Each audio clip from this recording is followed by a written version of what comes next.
आज मौसम बड़ा सुहावना है और मुझे नगरी के पास गूंद गांव में आने का सौभाग्य प्राप्त हुआ। ये गांव पंडोरी के साथ ही लगता है। इस गांव में हमारे पापा जी की बुआ रहते थे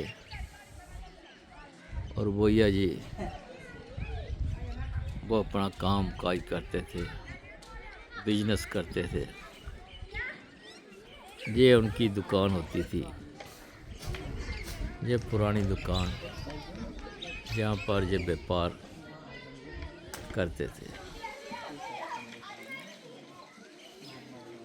हम 75, 97, 78 इस गांव में आया करते थे।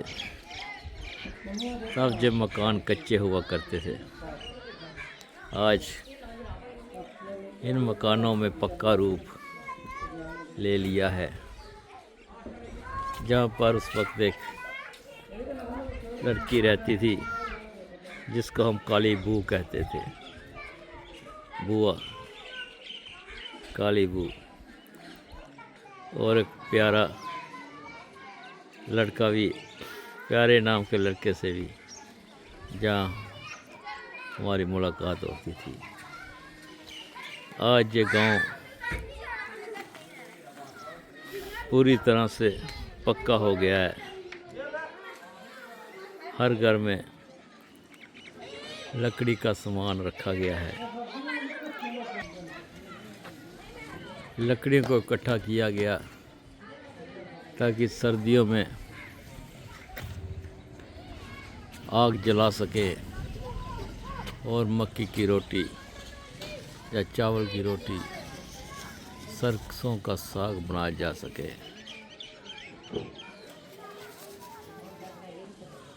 काइटों का मज़ा बच्चे ले रहे हैं। आज भी काइटें उड़ रही हैं क्योंकि छुट्टी का दिन है और बच्चे आनंद विभोर हो रहे हैं। बहुत दूर ये ईंट का भट्ठा भी जहाँ दिखाई दे रहा है, जो नगरी के मेहता परिवार जी का है, और जहाँ पर एक मैरिज पैलेस भी बना हुआ है जो सस्ते दामों में ही मिल जाता है। बच्चों में बहुत शौक होता है काइटें उड़ाने का, और महीने तक ये काइटें उड़ती रहेंगी। जब चाचा जी की शादी 75 में जहाँ पे हुई थी, गर्मी के दिन थे, इसी पीपल के पेड़ के नीचे हम बेड लगाकर बैठा करते थे और सारा का सारा दिन हम पास किया करते थे।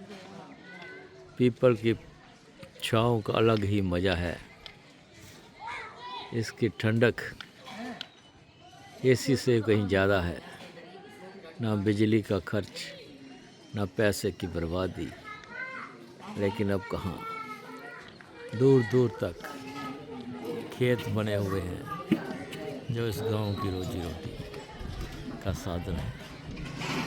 इस वक्त कनक की फसल लगाई हुई है जो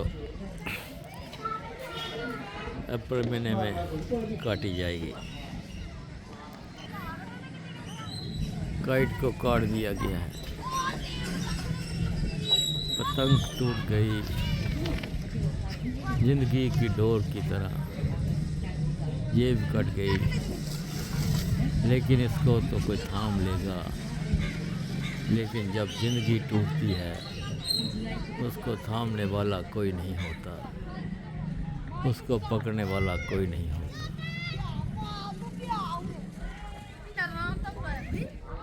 जिंदगी भी काइट की तरह होनी चाहिए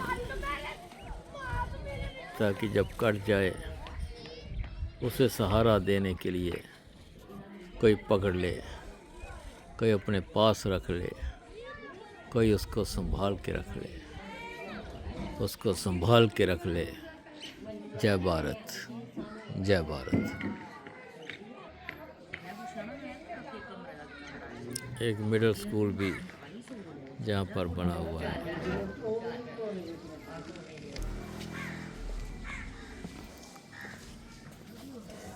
आज संडे है तो जो स्कूल बंद है। इस गांव की गलियां भी पक्की हो गई हैं और सारे मकान पक्के। अच्छी डेवलपमेंट है इस गांव में। सोलर लाइट्स भी जहाँ पर लगाई हुई हैं। आंगनवाड़ी का सेंटर भी छोटे छोटे बच्चों को पढ़ाने के लिए बनाया हुआ है।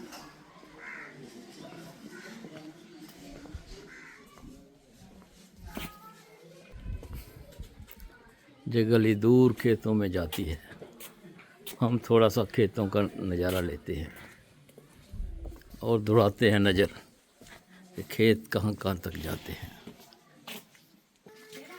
गांव में मवेशी पाले जाते हैं और उपले भी बनाए जाते हैं जिनसे घरों में आग जलती है।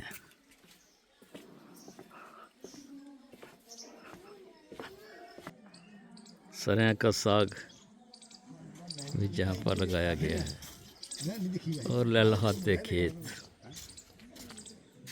ये किसानों की खुशी का आमदा है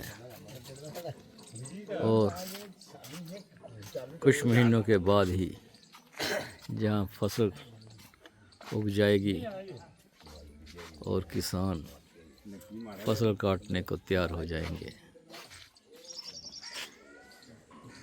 इन खेतों में भी मकान खूबसूरत बनाए हुए हैं।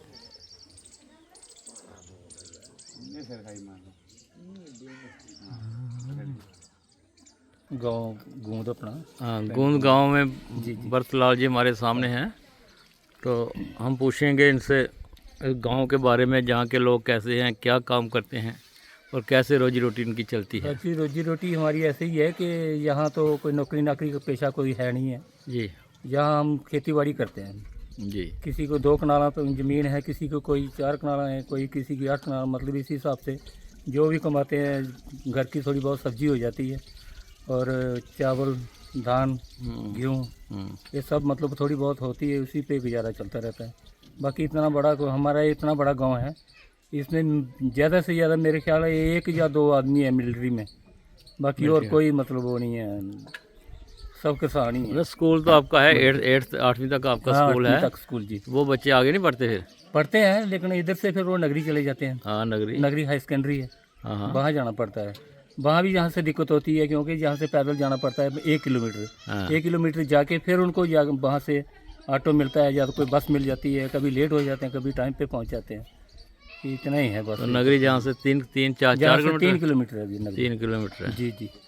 आप चाहते हैं जहाँ पर एक हाई स्कूल भी होना चाहिए? हम तो चाहते हैं कि हाई स्कूल बन जाए, तो यहाँ की आबादी भी इतनी भी है कि हाई स्कूल चल सकता है। मतलब यहाँ का जी जी, यहाँ के मतलब जितनी इतनी बच्चे यहाँ हो हैं, इधर से कम भी तो हमारे हाई सेकेंडरी में 150-200 बच्चा जाता है। जबकि 8वीं क्लास तक तो यहाँ पहली से लेकर 8वीं तक तो यहाँ है ही है।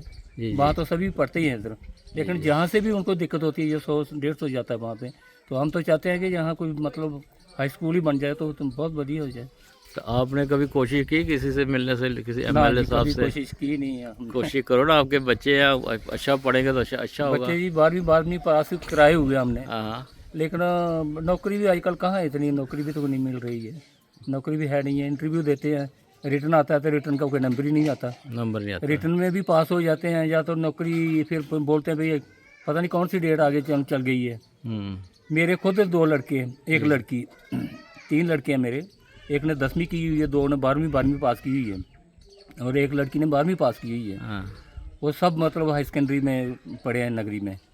और जम्मू तक इंटरव्यू देने के लिए गए, जी जी, वहाँ मतलब भर्ती होने के लिए भी गए, सब पास हो गया, सब कुछ हो गया, लेकिन नौकरी के बारे में अभी तक हमारे पास कोई वो नहीं आया। मतलब ग्रेजुएशन वगैरह कराओ ना उनको, आगे पढ़ाओ उनको। आगे क्या पढ़ाएं, गरीबी यहाँ इतनी है कि मजदूर आदमी को ज़्यादा से ज़्यादा 450-500 रुपया मतलब दिहाड़ी मिलता है, मिलती है। दिहाड़ी मिलती है।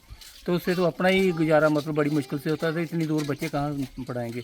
अभी कठुआ में लेके जाएंगे बच्चों को, तो यहाँ से कम भी तो उनको के लिए भी रोज़ का किराया चाहिए, पैसा चाहिए, तभी जाके आगे बच्चे पढ़ेंगे। तो यहाँ के मजदूर आदमी है, क्या कर लेंगे। किसी की 8 कनाल पैली है, किसी की 9 कनाल पैली है, किसी की मतलब ऐसे थोड़ी बहुत पैली है, उसी से अपना गुजारा चल रहा है। हाँ जी। तो हमने बात सुनी भगत राम जी की, जी। तो हमारी कोशिश रहेगी, हम भी ये आग्रह करते हैं सरकार से हाँ, कि अगर कम से मतलब कम इन लोगों की जो जेन्युइन डिमांड है वो सुने। बच्चे कहाँ पढ़ें, जी 4 किलोमीटर जाके पढ़ें या 15 किलोमीटर जाके कठुआ में पढ़ें, तो इनके पास रोजी रोटी का ही साधन है, पढ़ाई का साधन नहीं है। कोई ऐसी व्यवस्था बनानी चाहिए ताकि गरीब बच्चा भी जो है वो हाँ, वो भी फ्री मतलब में पढ़े पढ़ लिखे सके, और कहीं हायर एजुकेशन ले सके। बिल्कुल जी, बिल्कुल। जी जी, भरत लाल जी, आपने अपने विचार रखे, आपका बहुत बहुत धन्यवाद। धन्यवाद जी। तो आपकी बात कहीं ना कहीं ज़रूर पहुंचेगी जी। शुक्रिया, शुक्रिया। जी, शुक्रिया।